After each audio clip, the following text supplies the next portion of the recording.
Hello and welcome to York Universe, the astronomy and astrophysics radio podcast written and presented by the students, faculty, alumni, and friends of York University. You'll now find us wherever podcasts are distributed. I'm Sana, I'll be one of your hosts this evening, and I'm joined tonight by Maheen. We're broadcasting live from the Allan Carswell Observatory located at York University in Toronto, Ontario, Canada. York Universe broadcasts live every Monday night at 9 p.m. local Toronto time or Tuesday morning at 1 a.m. Universal Time. We broadcast live on our YouTube page, York Observatory, and run in concert with our online public viewing program run by the Observatory team. To navigate to the live show or to find out more, please check out our website, yorku.ca/science/observatory, and follow the links to the online public viewing to join the chat. For any questions or comments you have on our past shows, or if you have suggestions for future topics, please send us an email at observe@yorku.ca. You can also always connect with us on Instagram with the handle @yorku_observatory and on Facebook at Allan I. Carswell Obs. All of our programs are free, but if you would like to make a donation, please see our website at yorku.ca/science/observatory. Our OPV team will be monitoring the chat room for questions and to post content. The current weather is rainy and humid and terrible, so we won't be able to open the domes tonight, but our crew will be showing you some archival images. So Maheen, how are you doing tonight? I'm doing great. I'm really excited for today's episode. I'm sure our viewers will be really excited to hear what we're going to be talking about today. I'm not going to give any spoilers just yet. Um, but yeah, as you said, the skies are not doing so well. It has been raining for the past couple of days, but warmer months are coming, so I'm excited to be able to observe more easily during the night without shivering while being outside. Yeah, the domes are not really a fan of the freezing cold weather either. I know, annoyingly, the clearest nights in the winter are usually the coldest ones. So we've hit like -25 and been like, yeah, we're not opening the dome in this because like we're too afraid of the equipment just being unhappy in the cold weather.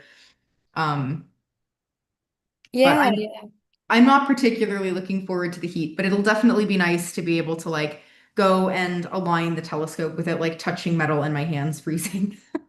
yeah, well, at least the nights are a bit cooler than the days, so That's it'll also balance very out. true. Yeah. Yeah. Well, we have a really great show, I think, for everyone tonight. With the Artemis 2 launch that happened on April 1st, we've decided to do a very Artemis and lunar exploration themed show for tonight. So we'll spend most of the show talking about the Artemis missions, both Artemis 1 and 2, and then the future of the Artemis program. But to start us off, I do want to go back 50-ish years to the 1960s and 70s when the Apollo missions were running and launching. And the reason why we want to talk about the Apollo launches is because this was the first program ever to bring humans to the moon, both to the surface of the moon and also just sort of orbiting the moon in general. So this is kind of, I guess, pioneering a lot of the work that the Artemis astronauts are going to be doing and have been doing. This was kind of the program that kicked off human lunar exploration. Now, in total, there were 11 missions. A couple of those were sort of test missions that orbited the Earth to test out various components of the spacecraft. Other missions did a very similar thing to what Artemis 2 did, where they basically just went to the moon and came back to kind of test out their hardware. And of those missions, I believe it was 6 of them actually landed on the surface of the moon. And something I should point out before getting into anything else is that the Apollo missions all had a very similar setup. They launched aboard the Saturn V rocket, which at the time was the most powerful rocket that humanity has ever built. All missions had 3 crew members. And the way the actual lunar landings were set up is that the crew would launch in what's called the command module, and they would live in the command module on the way to the moon and back. Then there was this separate module called the lunar module, which could dock and undock from the command module to bring astronauts to the surface and then launch them off of the surface to then later dock with the command module and head back to the Earth. So there were three astronauts on each mission. One of the astronauts would stay in the command module the entire time, and the other two astronauts, including the commander and the pilot of the mission, would undock and go to the lunar surface and then come back and meet the command module later on. So the very first Apollo mission that actually put people on the surface of the moon was Apollo 11 in 1969. And then the program ended with Apollo 17 in 1972. And it's really hard to understate kind of how much information we learned about the moon and its history from this program itself. It's really one of the great ways to show how important it is to go to something and actually explore it yourself instead of just relying on things like telescope data. You can kind of come to similar conclusions with various space probes. Like, for example, the New Horizons probe to Pluto. Humanity learned so much about Pluto by actually sending a spacecraft out there. You can say very similar things for human explorations. There is now a lot of training for astronauts when they're going to be heading to the moon about geology and actually teaching them science and how to do things like look for interesting targets. So being an astronaut in general and one that goes to the moon is actually very complicated because you have to be both sort of pilot, engineer, and scientist all at the same time. And of course, one of the key discoveries that came out of the Apollo mission was even how the moon formed. So it really cannot be understated how important it is to actually be able to like go to the moon and do all of this amazing lunar exploration. Aside from the fact that, as we'll talk about a bit later, there's tons of cool pictures and really fun stuff that come out of these missions. Now, I'm going to talk a little bit more in depth about two missions because early April, early mid-April is kind of the anniversary of both of these missions. And the first one I'll talk about is Apollo 13. Now, Apollo 13 launched on April 11th, 1970 from the Kennedy Space Center with the plan to land on the moon near the Fra Mauro region, which is also near one of the lunar seas, Mare Imbrium. If you do any lunar observing, even with binoculars, and you want to see Mare Imbrium and kind of where this landing site will be located, it's basically in one of the darker regions, the lunar mare, that's closest to the North Pole. So as long as you have something with enough magnification, it should be kind of straightforward to pick out because it's really just right at the north end, right at the top of the moon. Now, the crew consisted of Jim Lovell, Jack Swigart, and Fred Hayes. And while they had planned to actually land on the surface and stay there for a couple of days and then come back, unfortunately, 3 days into the flight, there was a massive explosion in the service module of their spacecraft, which is what was responsible for basically providing life support systems, propulsion systems, really the things that astronauts rely on the most to, live out in space. It turns out what happened is that the spacecraft had two of these massive liquid oxygen tanks. They stored oxygen not only for the astronauts to be able to breathe this oxygen while they were in the spacecraft, but also for several other sort of maintenance systems aboard the spacecraft. And unfortunately, one of the oxygen tanks, oxygen tank number 2, in their spacecraft had been damaged months prior and nobody noticed. So what happened when one of the astronauts flipped a switch in the command module to mix this oxygen tank, which was a very normal thing that astronauts have to do. Even today, astronauts are always having to basically turn on this motor that like mixes the contents of the oxygen tank so that they can get accurate readings of how much liquid oxygen is left in there. When the astronauts flipped that switch, there was a wire in the tank whose insulation had just completely degraded, and it caused a little short in the system, which generated a spark in a tank of liquid oxygen. So this very quickly turned into an uncontrollable fire that eventually ended up exploding. And in the course of that explosion, it took out that oxygen tank, their neighboring oxygen tank, and a whole bunch of the other sort of plumbing and electrical systems that were within the service module. And again, all of this happened when they were several days on the way to the moon. They were about 200,000 miles away from the Earth, so this was not really an easy situation to rectify. The one good thing about when this happened is that they had not actually stepped foot on the lunar surface yet. And that means they still had the lunar module and its life support systems.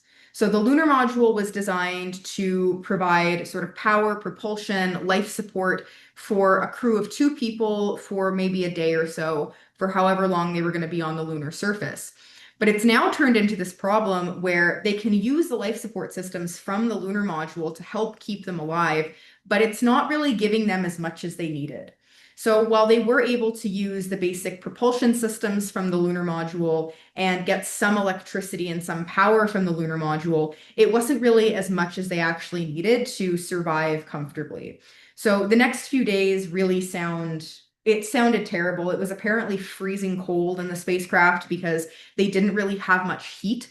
So they couldn't stay like at a comfortable temperature. They were also running on really just bare bones of everything. So it sounded like a very terrible few days. But what they were able to do is change their trajectory slightly. So instead of going to the moon and landing on it, they did a very similar thing to what the Artemis 2 crew did, which is they course corrected so they were on this free return trajectory. It's kind of like they did a little figure eight around the loop around the moon. So they kind of just went to the moon, looped around it, came back, and then to splash down on the Earth.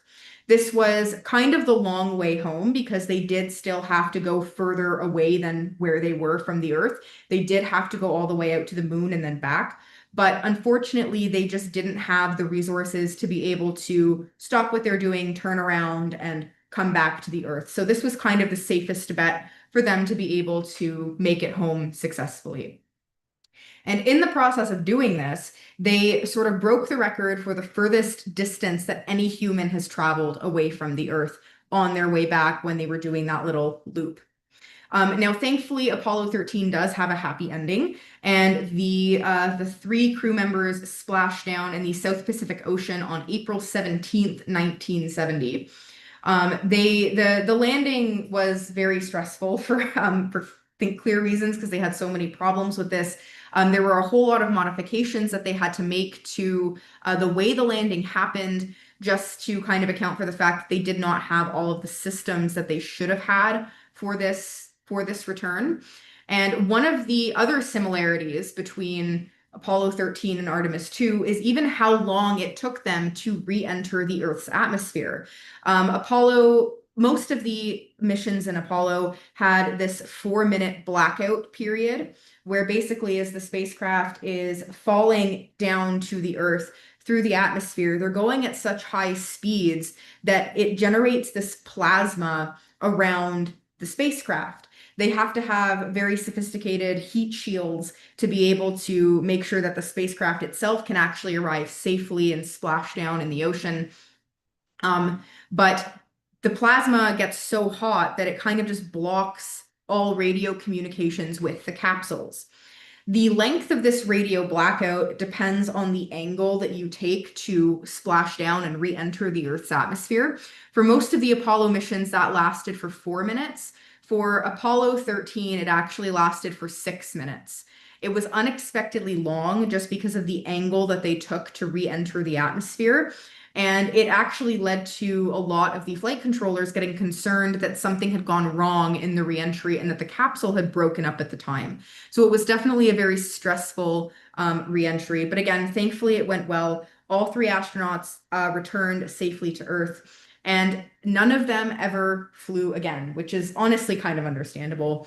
Two of the astronauts, it had been their first and only mission to space ever. But Jim Lovell, it was actually his fourth space flight. He had been on a previous Apollo mission, Apollo 8, which just pretty much went to the moon and came back, similar to what the Artemis 2 crew had did. So he was among one of the first people to ever travel out to the moon. But he was supposed to actually land on the surface of the moon on Apollo 13. He was the commander of the flight. And unfortunately, that didn't happen because of all of the problems that they had. So Jim Lovell has been to the moon twice, but unfortunately never actually stepped foot on the surface. Now, Apollo 13 is one of the very famous Apollo missions. There was a movie made about it. It also got a whole lot of attention at the time when it was happening. So apart from Apollo 11, Apollo 13 is kind of, I guess, the most well-known of the Apollo missions. And today it's widely regarded as NASA's successful failure. So the mission was technically a failure because they weren't able to accomplish their major mission objectives of landing on the moon and exploring the moon. But it was successful in the sense that teams of engineers and scientists worked like crazy over the course of a few days to try to make sure that Apollo 13 made it back safely. So it's definitely regarded as one of NASA's successful failures. Um, the other Apollo mission I was wanting to talk about today on a little bit of a happier note is Apollo 16, which has its launch anniversary coming up. It was basically the identical setup to Apollo 13, where there were three people on board the mission: John Young, Charles Duke, and Ken Mattingly. They launched on, what was it, April 16th, 1972, reached the lunar surface on April 21st, 1972, where they spent roughly 71 hours exploring the surface. Now, because Apollo 16 was one of the later versions of the in the Apollo program, it was the second to last mission. There were a lot more upgrades and things that NASA had started doing for the Apollo astronauts by this point. Apollo 11 basically started out as a kind of simple demonstration. Like, can we land on the moon? Can we put humans on the moon and then safely bring them back home? So they didn't really spend a ton of time on the moon. They collected samples, but it was more kind of minimal, especially in the area they explored. They stayed very close to the spacecraft. But by this point, NASA was getting to the point where they were having astronauts spend a couple of days on the moon.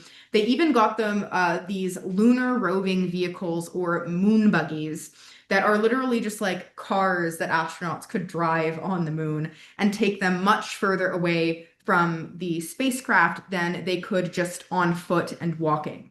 So they made use of these moon buggies on all of their moonwalks, they had three of them in total. Now, the science to come out of Apollo 16 was very, very interesting. They had decided to explore a part of the moon called the Descartes Highlands, just because it looked very different from what the other Apollo sites had explored. The highlands in particular are the brighter areas on the moon. The darker, flatter, smoother surfaces are the mare, but these highlands are kind of basically these tall mountains that are a lot brighter than the mare. And essentially what they were doing in Apollo 16 was trying to look for any evidence of volcanism. Geologists had kind of assumed that these highlands were made through volcanic activity in the history of the moon. The moon is no longer volcanically active, but for a long time, geologists had kind of assumed that it was volcanically active at some point. So they had sent astronauts to the Descartes Highlands specifically to look for the kinds of rocks that you see produced in volcanic activity. The interesting thing was they didn't find any. The astronauts knew exactly what they were looking for. They had received training about what kind of rocks to look for, what makes interesting science targets, and they were exploring this area and literally just didn't find anything that looked like what they thought volcanic rocks should look like. They ended up collecting a whole lot of samples and brought them back to Earth for analysis, where it was discovered that they look very similar to the rocks found in other areas of the moon that look completely different. And ultimately, what they concluded is that the highlands cannot be the result of volcanic activity. It has to be the result of something else. So this was kind of a major shift for the way that geologists saw the moon, where they kind of moved away from this picture where the moon underwent some volcanic stage to what we think now, which is that the moon was not volcanic. If it was a very small amount of volcanism, and that there were other things responsible for causing the highland regions. So I remember reading a book about the Apollo missions, and on the chapter on Apollo 16, it was really interesting because some of the scientists and some of the engineers and people who were working on it were getting a little bit frustrated about how, like, they're looking all over the surface of the moon in this area for these specific kind of rocks. Like this is what they were sent there to find, and they just weren't finding any of them. But to the scientists, this was also a very interesting result, which is like we don't see what we expect. So this is a negative result. It's not what we were expecting, but it is definitely just as interesting. It's actually so hard to believe that moon was ever volcanically active. Like I can't imagine that being true because it just doesn't seem like that now. Yeah, it's like the picture I have of the moon and like its history is definitely kind of a violent history just because it formed in this giant impact between a Mars-sized object in the early solar system and the Earth. A lot of the stuff that we do see on the moon is a result, is well, it's not a result of volcanic activity, but it did come from lava. Like the mare, for example. The mare were formed when cracks in the crust of the lunar surface formed, and lava from underneath the surface of the moon was able to kind of seep up and like fill them in. So there is definitely a long history of like lava on the moon, which I guess would make sense that there is some kind of volcanism, but like, yeah, no, can't have volcanoes on the moon. But it does seem a little bit odd that you could have volcanoes on something that's as small as the moon. Yes, and it's like it's our satellite. It gives us light and we're happy about it, but imagine if it had volcanoes today, that would not be good. Like The it I wouldn't survive. I can't help but imagine that like the Earth would have rings if that happened. Like I shouldn't be saying any of this for a fact because I this is not my specialty, but like imagine if the moon was just like ejecting lava. Like we'd have to have a ring of some sort, you know? Hmm. It'd be pretty Yeah. cool.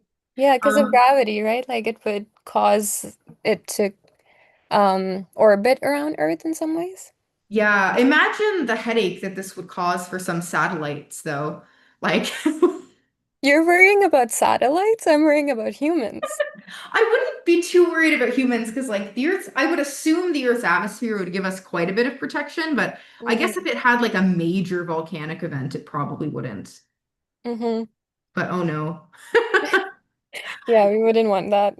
Yeah. But anyways, now that we've talked a bit about the like history of some of the earlier manned lunar explorations, I'm gonna hand this off to you to talk about how NASA is restarting this.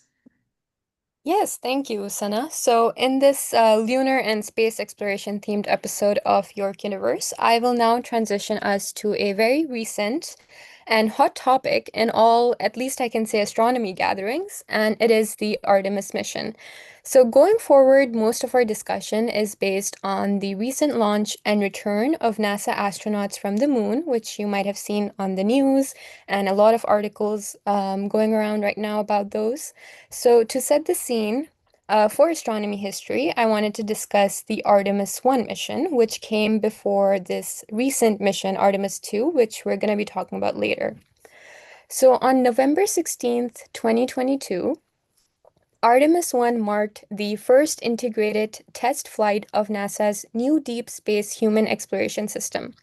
So, this space exploration system consists of the Orion spacecraft, the Space Launch System, or SLS for short, and the Exploration Ground Systems at the Kennedy Space Center in Florida.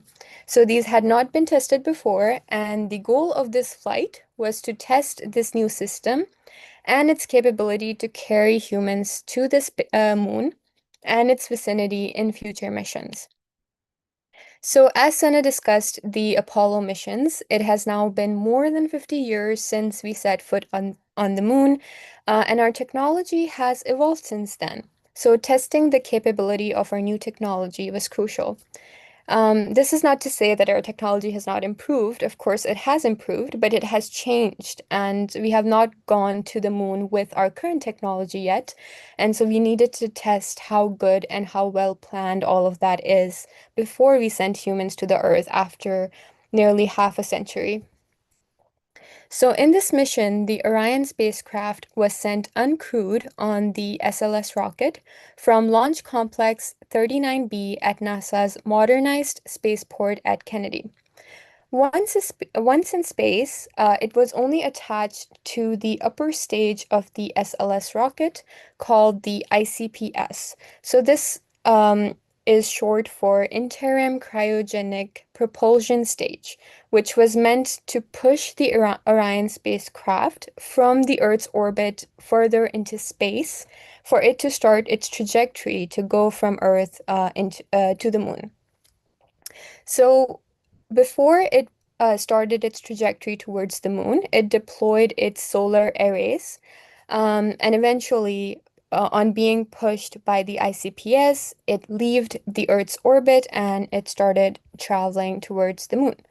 And 2 hours post-launch, Orion separated from the ICPS, which was the upper stage, after which 10 small satellites, known as CubeSats, were deployed to perform experiments and technology demonstrations, studying the deep space radiation environment. So the CubeSats that were deployed had their own propulsion and navigation to get to various deep space destinations. And I also want to mention that some of these CubeSats were NASA's collaboration with other countries, and so there was one by Korea, so there was a Korean CubeSat, and many other countries had also included their CubeSats, and so they were in this way part of the Artemis mission.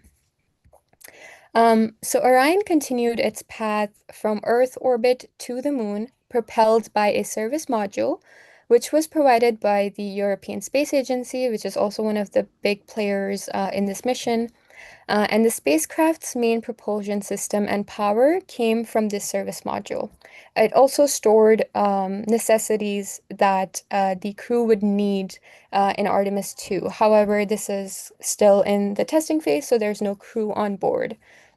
So, to ensure its connection to the mission control at NASA's Johnson Space Center in Houston, once the spacecraft was past the GPS satellite constellation, Orion had to switch from NASA's tracking and data relay satellite systems and connect through the Deep Space Network, which is an international array of giant radio antennas for interplanetary spacecraft communications.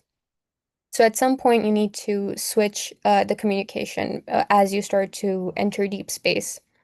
So in 5 days, it ended up in a lunar distant retrograde orbit, traveling about 40,000 miles beyond the moon, and a total of about 280,000 miles from the Earth before it returned home. And the lunar distant retrograde orbit, if you're wondering what that is, it is basically a highly stable high altitude orbit where a spacecraft orbits the moon in the opposite direction of the moon's orbit around the Earth. So in this way, Earth's gravity can be utilized for stability, which helps minimize fuel use. So it remained in orbit for 6 days, collecting data, which allowed the mission controllers to assess Orion's performance. In returning to Earth, it performed a close flyby of the moon, taking it within 80 miles of the lunar surface, and then using a precisely timed engine firing of the service module in conjunction with moon's gravity to accelerate back towards Earth. On this trajectory, it entered Earth's atmosphere, traveling around 25,000 miles per hour, which is fast enough to fly from New York to London in 10 minutes, which normally takes about 7 to 8 hours, and produced temperatures of around 5,000 degrees Fahrenheit, which is extremely hot, not temperatures that humans can survive in. We would burn up, and yeah, so that's not good, and which is why the spacecraft's heat shielding capacity for future travels was tested in order to ensure that before humans get on the spacecraft and are sent to space, we are sure that the heat wouldn't hurt them. So Artemis 1 ended with a test of Orion's capability to return to Earth safely, splashing down in the Pacific Ocean on December 11th, 2022, 25 days and 10 hours since its launch in November. So as a whole, this test flight was successful. However, there were some concerns regarding the reliability of the heat shielding of the spacecraft at the time of re-entry. And this is good because this is a test flight. So if they find any kind of loopholes, they can fix those before the actual mission with humans is tested. So, what they found was that more than 100 locations were identified where the thermal protective material from the heat shield wore away differently than they were expecting. So, the issue was dealt with by engineers through suggestions of a modified reentry approach for Artemis 2. So, they thought that instead of trying to create a new heat shielding product, they would use a modified reentry approach which would require an initial dip of the spacecraft into the atmosphere. So we're talking about when the spacecraft is returning to Earth. It would dip into the atmosphere and then follow by a shorter duration climb back out. And that would help with this issue that they were dealing with in terms of the thermal protective material wearing away um, by the reduction of drag and other forces. So for missions to come after Artemis 2, they plan on improving the heat shields instead of just relying on this modification in the reentry. So, in this way, Artemis 1 allowed the testing of the system that would carry astronauts to the moon, and it proved to be successful in doing that. So, it's pretty exciting. Yeah, I remember reading about the Artemis 1 mission and just being like really excited for the later ones. Artemis 2 ended up being just like so cool, but we'll talk about that a little bit in a second. But did you follow the Artemis 1 mission at all when it launched? Honestly, I did not. I think I was kind of unaware of the Artemis missions in 2022. It is very recently that I started getting involved, and then I was like, oh my God, how did I not know about this? Yeah, that is like one of the great things about the Artemis 2 mission is like the way that NASA had dealt with sort of like the PR end of this was really great Mhm. because like my Instagram kind of just lit up with people who did not follow space exploration at all, who all of a sudden knew about Artemis and were so excited about it. So like that end of things, like they did a really good job on that. Yeah, I think it's just the fact that when humans are doing something, it just adds another layer of personalization for people. That, humans are going to space after like 53 years. That's a big deal. And people find that more interesting than just testing and robotics and rockets. Like, it's not everyone's cup of tea. So I think that also kind of helps. Oh, exactly. Absolutely. The crew themselves were also just great. Honestly.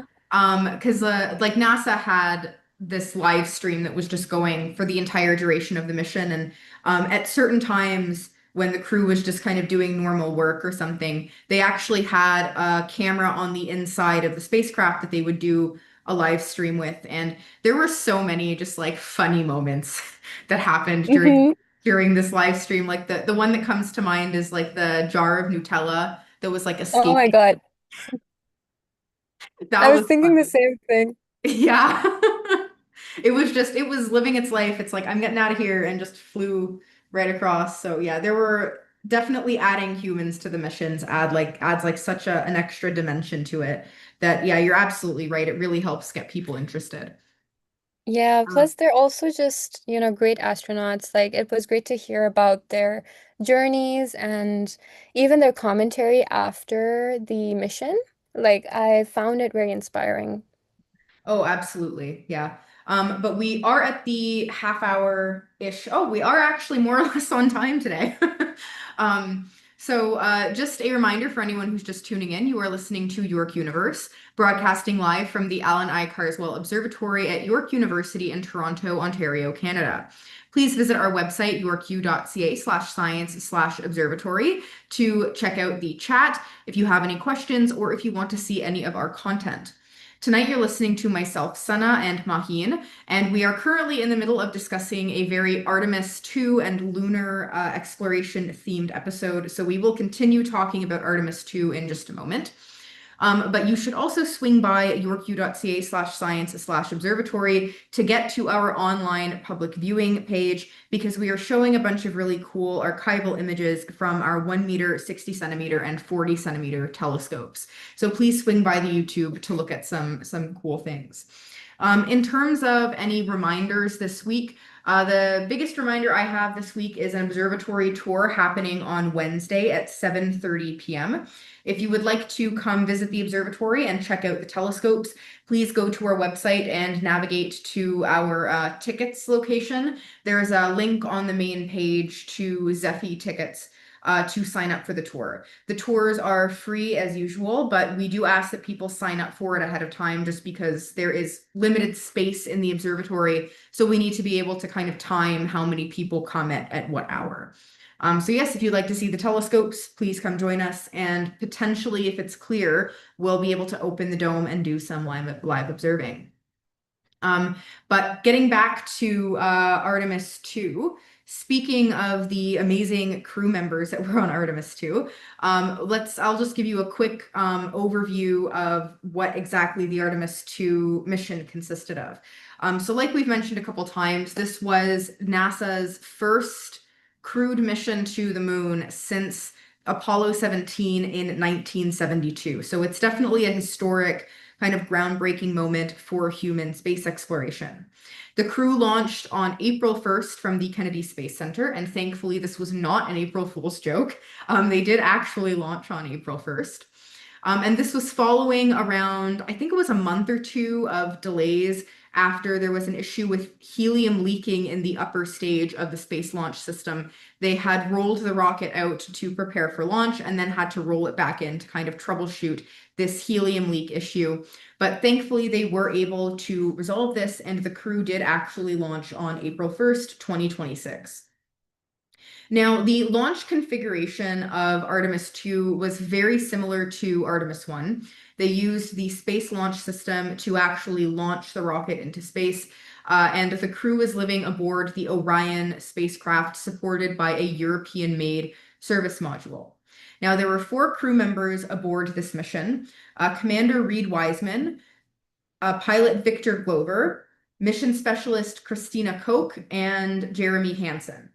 Now, just among the crew themselves, this kind of marked several firsts for crewed lunar exploration because all of the astronauts during the Apollo era were all white men who were from the United States. But 3 crew members on Artemis 2 didn't fit this description anymore. So Christina Koch is the first woman to ever go to the moon. Victor Glover is the first Black person to go to the moon, and Jeremy Hansen is also the first Canadian to actually go to the moon. I was very excited when I found out that Jeremy Hansen was going to be on this mission, just because it's awesome that like Canada is the first country other than the United States to be able to go to the moon. This kind of tracks with Canada's history of space exploration. Canada, a lot of the time, has been like the third country after the United States and Russia to mark some milestone in space exploration, which included going all the way back to the first satellite that Canada launched. We were the third country to put something in orbit around the Earth and to actually send something to space. So I was very, very excited to find out that Jeremy Hansen was on this mission. And just kind of super excited in general because this is a really interesting mission. But did you watch this launch this time around, Maheen? I did. I was hooked to the screen since they started the live stream because they started hours in advance where the astronauts were playing games. Like they were showing everything that they were doing.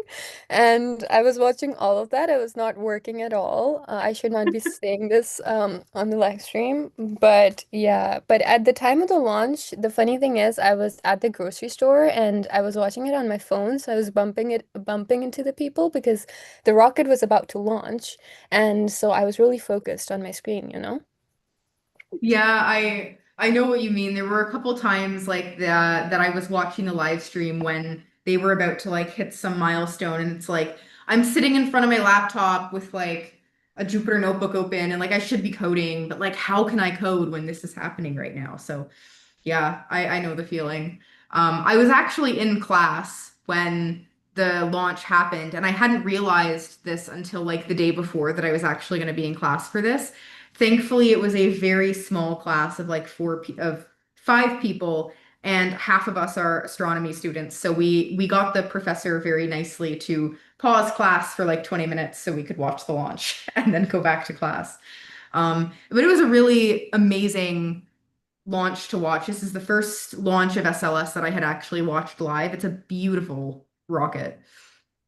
Yes, and I think also looking at the moments when astronauts were like saying goodbye to their family and they were the ones that they were quarantining with, and all of that was so emotional. It almost felt like you are going to space when you see like those kind of relatable things that they show. So I think it adds a lot to the science and the technology aspect to it when they show things like that. Oh yeah. Yeah, there was you had kind of mentioned before that there was a lot of the things that the astronauts were saying were kind of very relatable and everything. But one of the like key sort of points that the crew had really touched on over the course of this mission is like humanity, you know, and it's like it's not just them that's going to the moon. It's like they're kind of taking everybody along with them. And it's like, yeah, that is definitely one of the things that was very relatable about this mission is that the crew members were all doing very like human things on this mission. I mean, they had problems with the toilet and Outlook. So Yes. how Yes. how much more normal can you get? But you have a lot of really interesting stuff to tell us about Artemis 2, so I'll just hand this off to you. All right. Thanks, Sana. So I actually want to extend our discussion on Artemis 2 because it's just that special. So first, let's talk about some of the mission firsts, other than the one that Sana covered, or I might repeat some as well. So it was the first time humans lifted off on the Orion spacecraft atop the Space Launch System, something we discussed when we were talking about Artemis 1. It was also the first time NASA's crewed launch was overseen by a female launch director. So it wasn't just that a female went on the spacecraft, but also it was overseen by a launch director that was female. Her name was Charlie Blackwell Thompson. Um, and she was doing this from the Launch Control Center at the Kennedy Space Center. She was also the launch director of the uncrewed Artemis 1 launch, which was the test mission that we talked about before. So as we learned, Artemis 2 orbited around the moon. Sorry. In doing that, the Artemis 2 Orion, which had been named Integrity, entered a free return trajectory, which is a figure-8 path taking the crew around the moon, relying on gravity alone to bring them back to Earth. Such a trajectory is also known as the slingshot maneuver due to its looping around the moon. And the only other such example is that of Apollo 13, which Sana had mentioned earlier as well.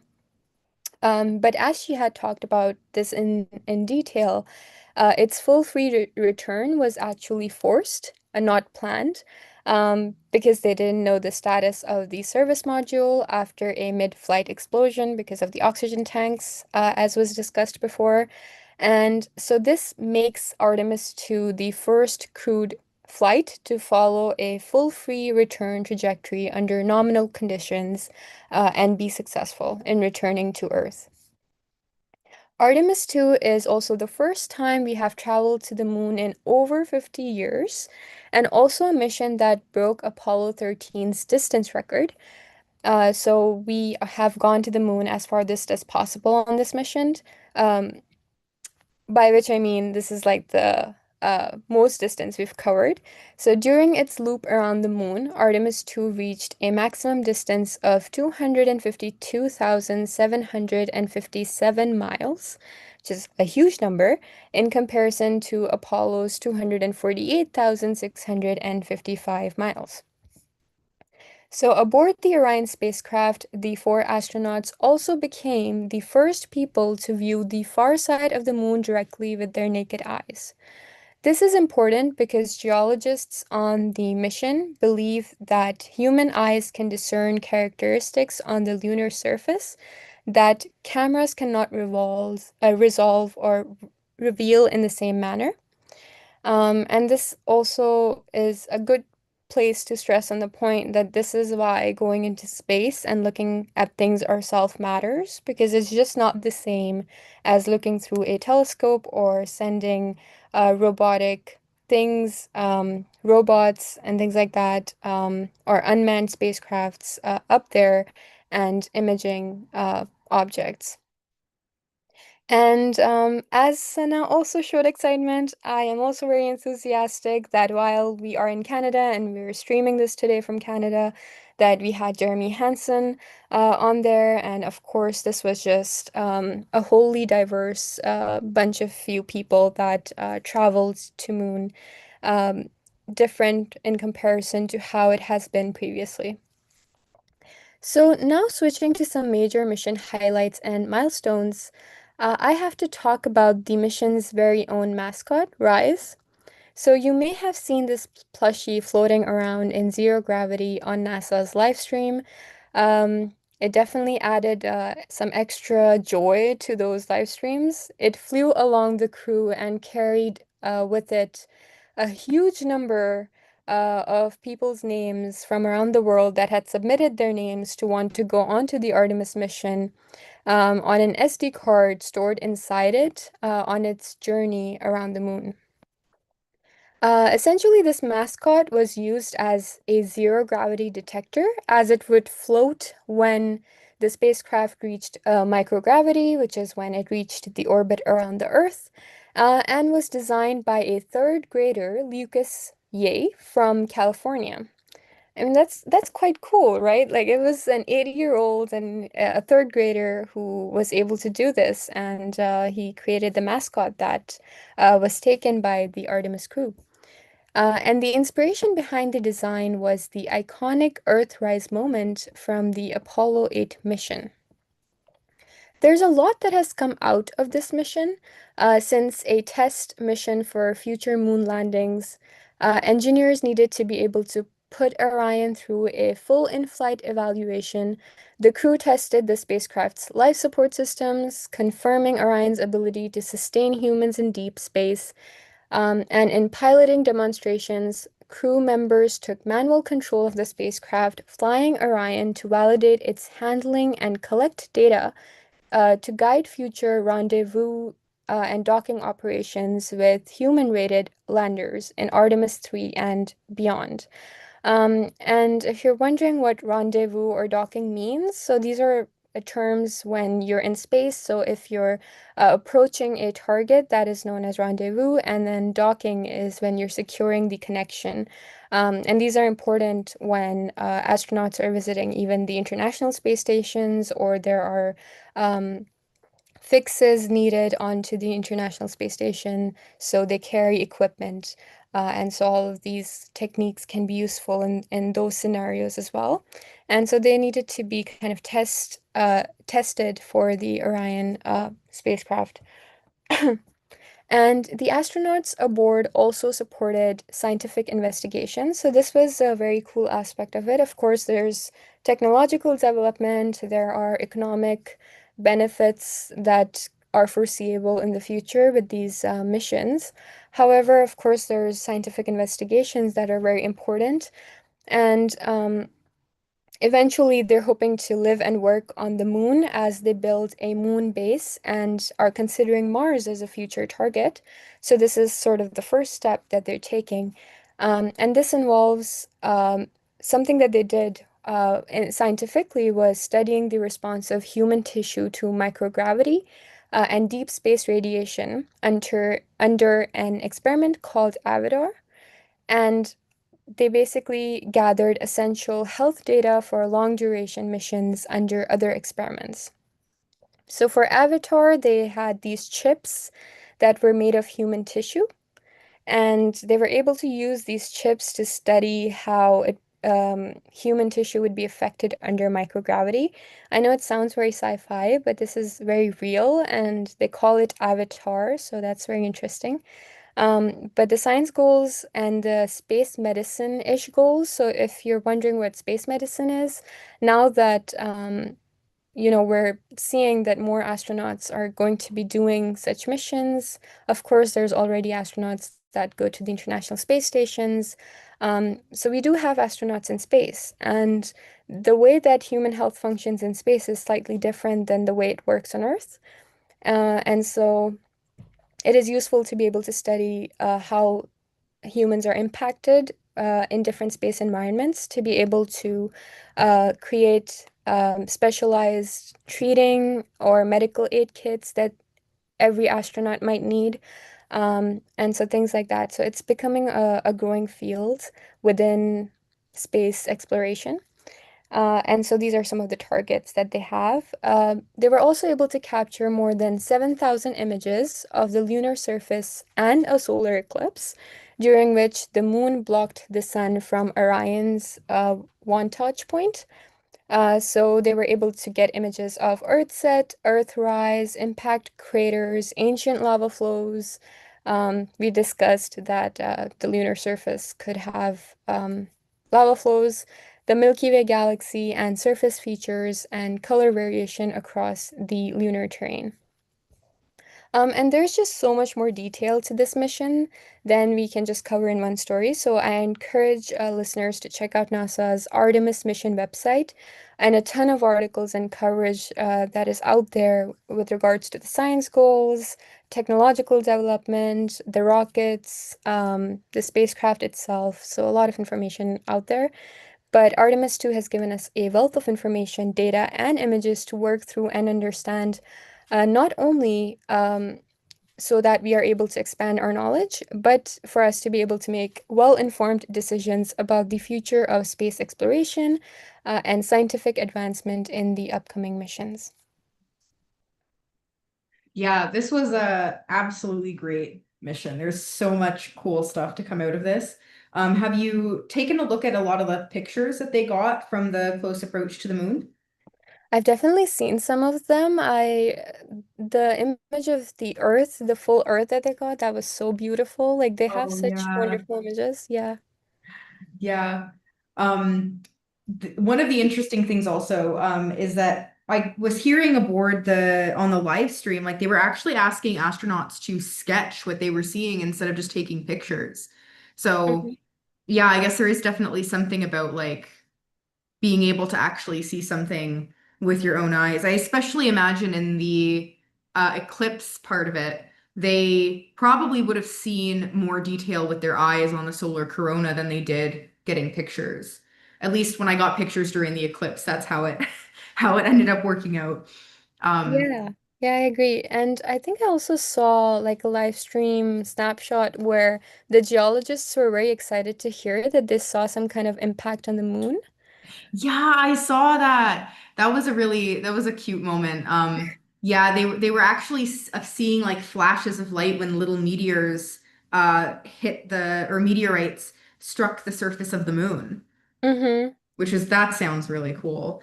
But a question that's just occurring to me, did you have like a favorite part of this mission or something Favorite? that just stuck out? That's a tough one. There's just so Mhm. much. Honestly, um, this isn't exactly, I guess we could say that this is, a part of the mission. It was something Christina Cook said when she was asked in one of the interviews, like they were floating in gravity in the space craft, and she was asked, what is the one best thing about the mission and one worst thing about the mission that you will not miss? And my mind went directly to the washroom, I'm like, like, I could not do that. So I'm not saying, okay, I hope nobody that's recruiting astronauts is listening to that because I may want to be an astronaut, but, that would be very difficult. But she didn't say that. And she said that, when you're doing big things, these small things are kind of a part of it. So when you have a big mission, you just, sign up for the whole package, and this is what is needed for space exploration. And so that's what I do. And I was really moved by that because I really expected her to talk about the toilet. Yeah, I was a little surprised at her response too, because I remember seeing like pictures of the Apollo spacecraft and not fully understanding how small it is until I saw pictures of like astronauts actually getting into it. And like this thing is tiny. Like four people living in this really small space with that odd space toilet that I would never want to use seems like really difficult thing to do. Um, but yeah, it was a really nice response to hear from her on that. And it definitely, I guess, shows that I think astronauts probably have some attitudes about this that are different than my own attitudes, because I don't think I could do that. Yeah, it's like when you love something, you do it. The way you observe all night and don't care about your sleep, you know? It's kind of Yeah, like that. I guess it's kind of like that. Yeah. Yeah. But thank you for mentioning Rise. I love Rise. He's so cute. And I I also, had to. yeah, it's the little plushie itself is really cute. And it's also sweet how like attached the crew got to Rise during this mission.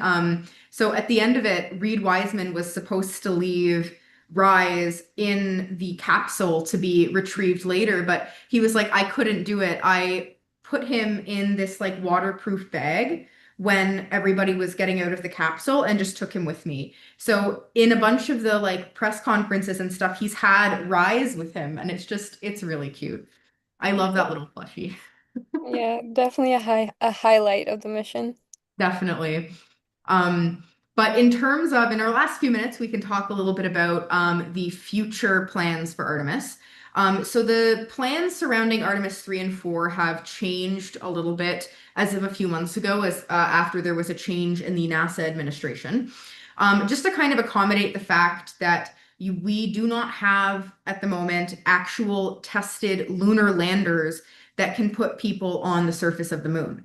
So NASA is not building the landers themselves, called the Human Landing System. Instead, they're contracting this out to different companies, including SpaceX and Blue Origin. So while the original plan for Artemis 3 was going to be to just send people to the moon and land them on the moon using whatever human landing system they decide on using, they have changed this plan that Artemis 3 is now going to be an Earth orbiting mission to test out various components of the spacecraft, including primarily the human launch system.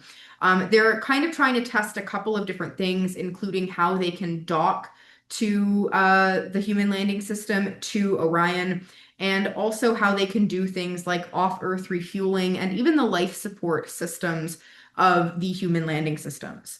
So it seems to me they haven't really solidified their plans for Artemis 3 yet. They're going to be announcing a crew hopefully soon, and they're still kind of in discussions with SpaceX and Blue Origin about what the exact dynamics of this mission is going to look like.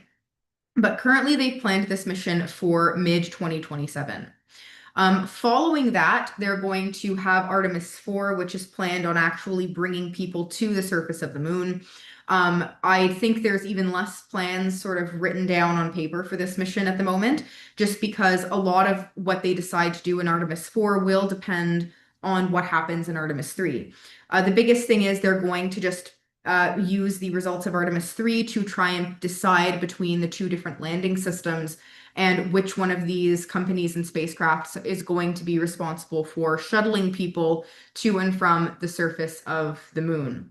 As you mentioned before, there are a couple of other things that they've learned from Artemis 1 and 2 that they're going to have to try to work out. This includes heat shield problems and the space toilet that stopped working on Artemis 2 or was giving them problems on Artemis 2.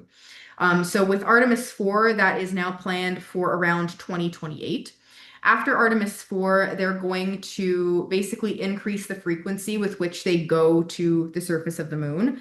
It's used to be kind of a couple of years planned between different Artemis missions, but they're sort of increasing that to once every single year.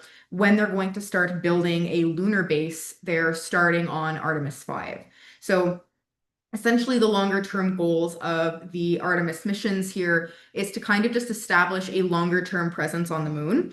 This will be hugely beneficial, not only from like a science perspective, In part because they're going to be going to the south pole of the moon in particular. All of the Apollo astronauts only looked at the sort of at the near side of the moon in not near the poles. But Artemis 2 is, or sorry, Artemis 4 is going to be landing in the South Pole where there's a ton of really, really interesting science to be done. But again, I think, as you mentioned earlier, one of their longer, even longer term plans is to establish a presence on Mars, which they can use the Artemis missions to help with that. But I think that pretty much brings us right to the end of the hour. So thank you for listening to York University Astronomy and Astrophysics program, written and presented by the students, faculty, alumni, and friends of York University. The hosts this evening have been Maheen and myself, Sana. You can always connect with us on Instagram at the handle at YorkU Observatory and on Facebook at Allan I. Carswell OBS. If you'd like to check out our website for show note content, updates, and contact info, please visit us at yorku.ca/science/observatory. Thanks for tuning in to York Universe, clear skies, and have a good night. Have a good night.